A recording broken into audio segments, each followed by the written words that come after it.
Majesties, honored guests, ladies and gentlemen, today King Birendra and I had the opportunity to review our bilateral relations and to discuss our international concerns. We also had the chance to get to know one another as individuals.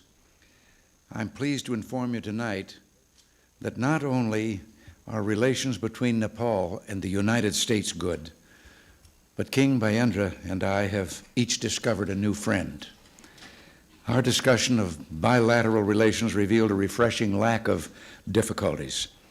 Notwithstanding the great distance separates our two nations, Nepal and the United States through the years have enjoyed a particularly amicable relationship. We prefer to think of you, Your Majesties, as neighbors on the other side of the world. We're so pleased that you've made this neighborly visit. It will serve to expand the goodwill between our peoples when more Americans, as I did today, get the chance to meet you personally. Americans respect individuals of courage and conviction. And to give you some idea of how this applies to King Birendra, one of His Majesty's many talents is parachuting. We have a great deal in common. But let me hasten to say we found our common ground in another of his interests, horseback riding. Your Majesty, the highest mountain on our planet, Mount Everest, is in Nepal, and so are 8 of the world's 10 highest peaks. The character of your people, the sincerity of your convictions stand as tall and strong as your mountains. Any American who's visited Nepal returns home in awe not only of the majestic beauty of your land, but also of the religious strength of your people. There are countless religious shrines in Nepal, outward symbols of your country's greatest strength. And Your Majesty, this spiritual side, which is so important to your nation, speaks well of you and your countrymen. Today, we had the opportunity to discuss a proposal of which you and your people can be rightfully proud. Through the Nepal Zone of Peace concept, you are seeking to ensure that your country's future will not be held back by using scarce resources for military purposes. We Americans support the objectives of Your Majesty's Zone of Peace proposal, and we endorse it. We would only hope that one day the world in its entirety will be a zone of peace. In the meantime, we encourage you to continue to work closely with your neighbors to make Nepal's zone of peace a reality. Your innovative approach to peace and development could be a foundation for progress throughout the region. We wish you success. It is an honor to have you with us, Your Majesties.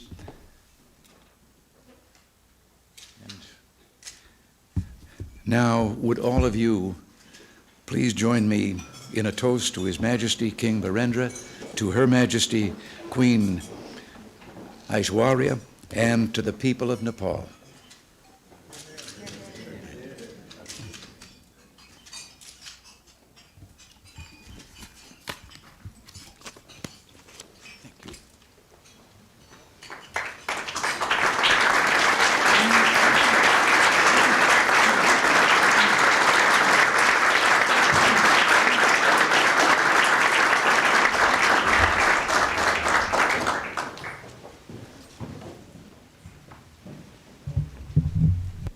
Mr. President,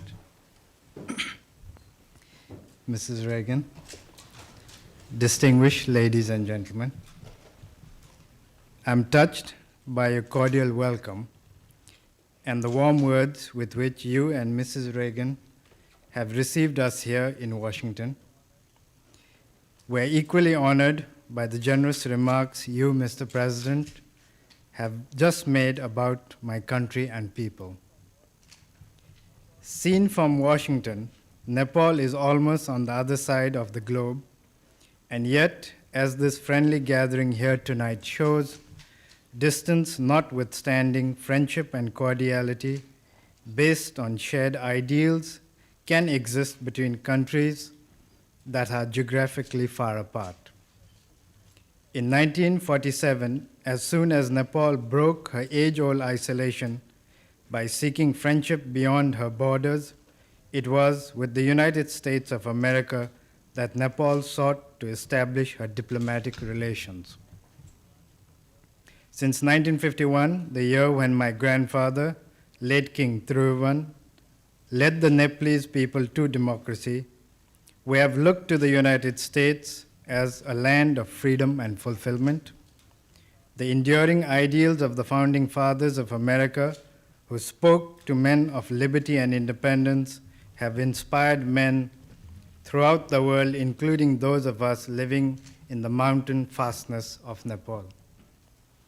In our part of the world, if America is looked upon as a land of gold, grain, and computers, a country of skyscrapers and space shuttle, she is also regarded as a nation committed to respect man and his dignity. A land of discovery, America has distinguished herself in being inventive, in breaking new grounds, and opening newer horizons of knowledge for the betterment of man. With a country such as the United States, one wonders if Nepal has anything in common. On the surface, there may seem very little. Yet, as men living in the same planet, we have common stakes in the global peace, prosperity, and indeed the survival of man in dignity and freedom.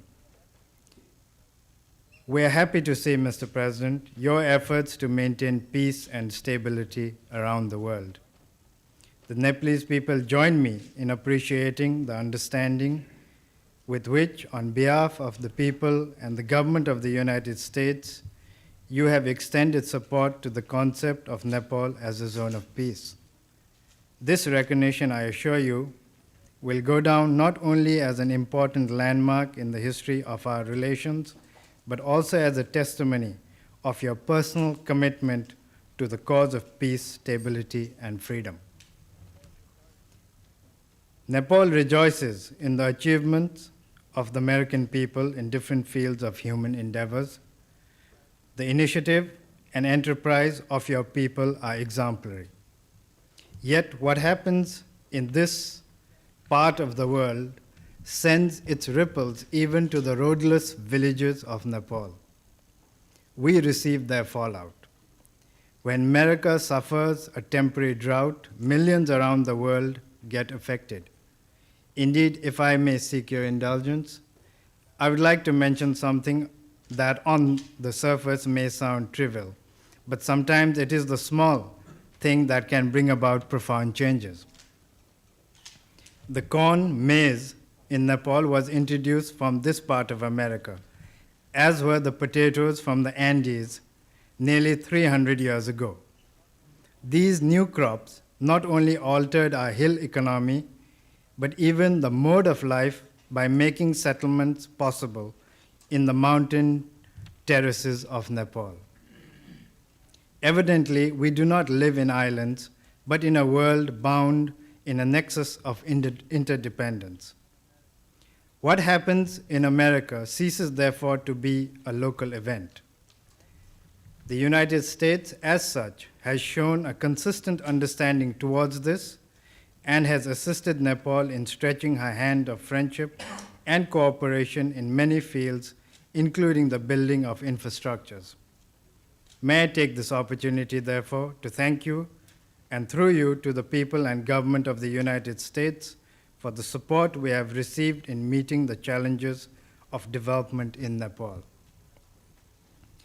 Mr. President, in recent years, America has brought glory to humanity by landing man on the moon. It is indeed thrilling to reflect that one can soar into space to explore the unknown and scan the stars. Yet these adventures into outer space would carry still deeper meaning if the part of humanity living in Nepal could also rid themselves of their continuing poverty. Herself a least developed, landlocked country, Nepal has always sought understanding and cooperation from her friends and neighbors. In fact, since the time I assumed responsibilities, I have sought that the minimum of basic needs must not be denied to people anywhere in the world. In this regard, I take comfort in the reassurance that the United States will continue to extend cooperation on a long-term basis into the future. Modern technology, Mr. President, has reduced distance and joined us all into a family of nations. This situation demands that we create an enduring relationship based on a sense of purpose and meaning. Were Nepal and countries in her region willing to join hands with the United States and other international agencies in a creative effort for prosperity by putting into use a fragment of their human and capital resources to harness the water potentials of Nepal, it would not only enable them to walk over a long road to progress for our region as a whole, but would also continue to build bridges of understanding between a most advanced and a least developed nation of the world. It would also mean eliminating the perils of hunger on the one hand and the danger of instability and extremism on the other. I have no doubt that Nepal and the United States can cooperate in many fields of creative endeavors. As countries that have shown respect to the uniqueness of the individual, we believe in the conservation of the natural as well as the spiritual heritage of man. But most important of all, we both honor the freedom of man and the independence of nations. In this regard, we appreciate the support the United States has shown consistently to our identity as a nation. Mr. President, I cherish the fruitful exchange of views we have had recently with each other. You have been very reassuring, and I wish to thank you and Mrs. Reagan for the warmth of hospitality shown to me, my wife, and members of my entourage. Excellencies, ladies and gentlemen, may I now request you to join me in proposing a toast to the health and happiness of President Ronald Reagan of the United States of America and the First Lady, Mrs. Nancy Reagan, to the peace and prosperity of the American people, and to the further development of friendship between Nepal and the United States. Thank you.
Ladies and gentlemen, I think you all feel the same as I do.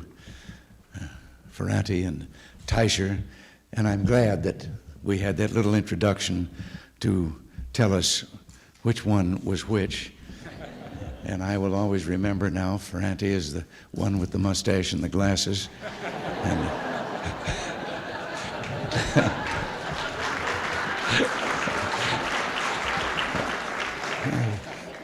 but I think we're so proud.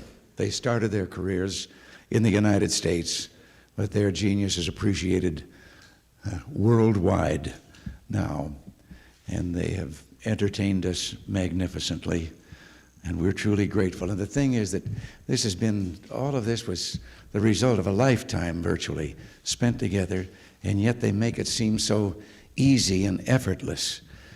It should happen to Tip O'Neill and me.